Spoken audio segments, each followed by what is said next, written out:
Jo molt breument, veieu que en aquest primer document hi ha un recull del que eren alguns temes clau que nosaltres en el 2007 conformàvem la nostra proposta educativa per Barcelona, i aquí doncs mireu, parlàvem de coses com la necessitat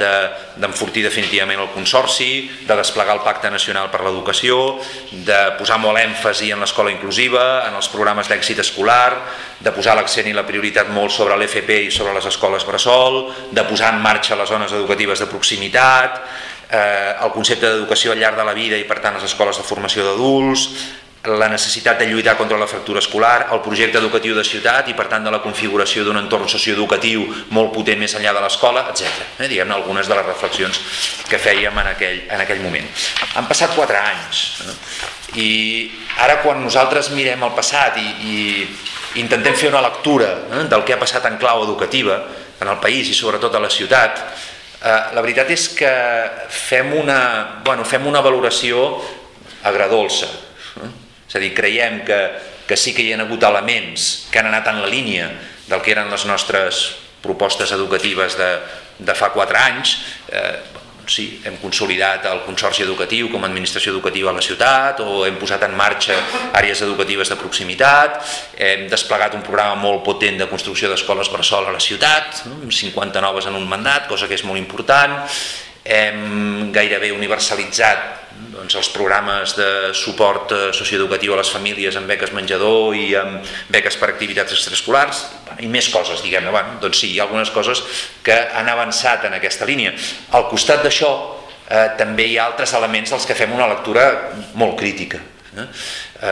Tenim un nou marc normatiu, una llei d'educació, que nosaltres com a força política hem expressat discrepàncies de fons per alguns motius importants. Ens sembla sobretot que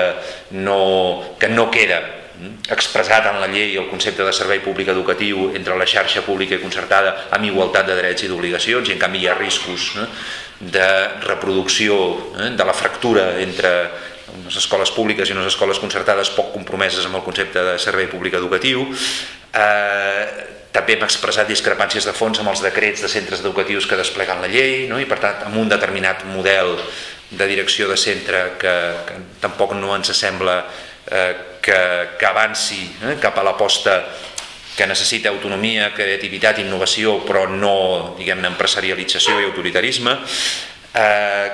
Tampoc no veiem prou reflectida l'aposta en el marc normatiu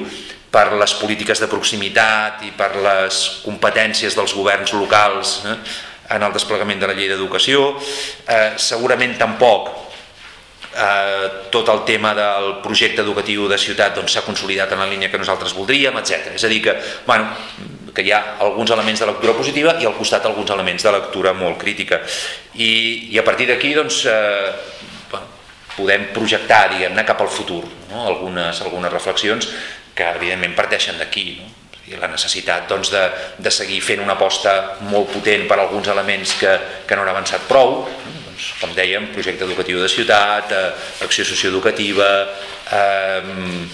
equitat educativa i desplegament de les zones educatives de proximitat d'una manera molt més convençuda del que s'ha fet.